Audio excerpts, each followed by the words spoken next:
Saadia, thank you so much for joining us. So you've just released the Global Risk Report for 2024. I have to say, it doesn't look like a happy reading. People are worried. You did shorter term, 2 years, what they worry about in 10 years. What's the most surprising thing? So in the 2-year time frame, mis and disinformation, #1 risk. So we put together the views of 1,500 experts, and that's what they're most worried about. Very closely followed by extreme weather, societal polarization, inflation. These are some of the topics that are top of mind. But 10 years out, 4 top risks all about the environment, including for the first time, crossing tipping points for the Earth's systems. That's something that is top of mind, and I think the predictions that that could happen in 10 years and how severe that could be deeply concerning. Disinformation, fake news is extremely worrying in an election year. We have a large percentage of world GDP actually going to the polls this year. How worried are you about the US election? I mean, depending on how you count it, major economies with large populations, India, the US, are going into these elections. And what we found is that at each country level, in addition to the global risk around mis and disinformation, it's usually ranked very high among the top 5 risks around the world, as is concerns about an economic downturn. So what we're thinking is when these two things come together, the economic hardship being faced by many people and the rise of synthetic content, combined with going into an election year where people get to make decisions about who's going to be leading them, that together can be a very potent mix. And in particular, if some of those views start spilling over into very different perceptions of reality when it comes to health, when it comes to what people are thinking about education, what people think about specific people, who then becomes the owner of the truth. Yeah, and again, do you have a breakdown of actually this misinformation? Is it state actors? I know Russia has been involved in the past in US elections. So we're seeing a concern that this could become much more pervasive. To some extent, it's almost easier to track some of that state-sponsored disinformation and misinformation, but now at some point that starts spilling over and it becomes very difficult to track, especially without tracking systems, watermarking systems, and especially without the public being well educated about the risks of synthetic content, and especially when that is fake news. Does that have a clear impact on the economy, as I guess chief executives don't want to spend because they don't know what pans out in the next 12 months? So there's a lot of economic uncertainty. We're seeing a risk of the lack of economic opportunity. We're seeing inflation in the top 10.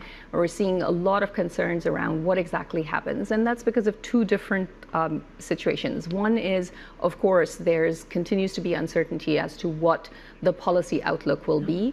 Yes, we are starting to tend towards a softer landing, but at the same time, I think there are new pressures coming in, supply side pressures that are coming in. There's geopolitical risks out there, and that may change what happens over the course of the coming year.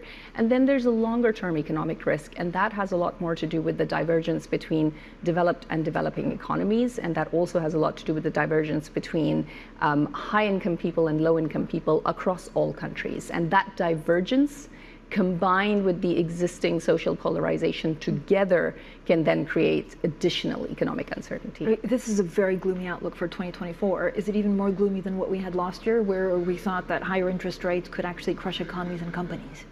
Last year, we had 2 sets of extremes. So we had people that were in a very negative camp, in a very positive camp, but over time, those 2 extremes were converging, and their outlook for the 10 years was much more positive. This year, it's deeply concerning. We have about 60% of people that already believe that we're on the precipice of some form of catastrophic risk, and that is going to increase even more in the 10-year time frame. Sorry, from 30% to 60% when it comes to catastrophic risk over the next 10 years. So that means that the outlook has shifted deeply towards a darker side over the next 10 years. I know a lot of people that read this report and saying it means I need to take more action. Is there a real danger that because there's a difference between the shorter term risk, which is misinformation, the longer term risk, climate change, and the shifting of the world, that they don't take the longer term actions? I'm talking about chief executives and world leaders. Absolutely. So this is one of the greatest concerns coming out. What is the space for action? Because we're looking at currently a very complex picture, a lot of here and now crises. We're looking at some of those crises becoming deeper over the next 2 years. And then 10 years out, we've got a completely different set of crises. So for example, something like the adverse impact of artificial intelligence, a very low risk at the present time. In the 2-year time frame, it's down the 26th spot. It jumps up into the top 10 over the course of the 10 years.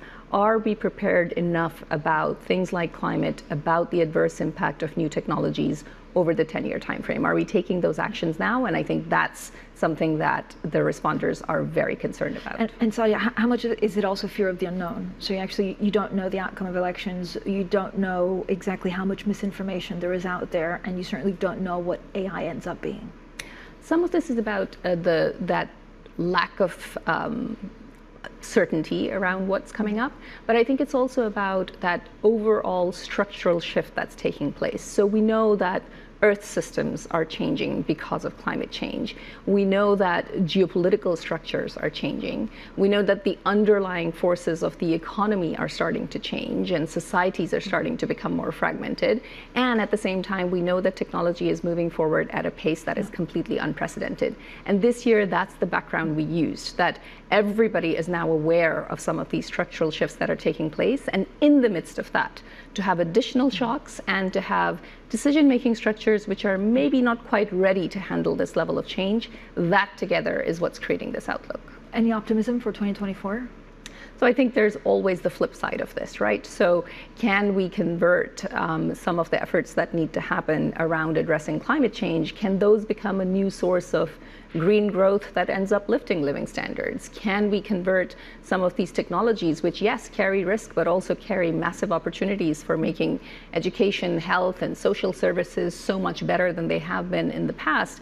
It's the flip side of all of this that I think can lead to a lot more positive. It's really about how we choose to take actions today. What are you most looking forward to next week at the World Economic Forum? Well, we're going to be addressing a lot of what is happening here in terms of the global risks, and we'll be looking at what those solution spaces are, because there are solution spaces, right? So exactly what creates some of those risks, we can come together around it, we can create cooperation. And one of the things we examined this year is, what's the space for sort of a minimum viable cooperation? How is it that we can start addressing some of these things? Because some of the areas that are within these risks, actions can be taken by national actors, by individuals.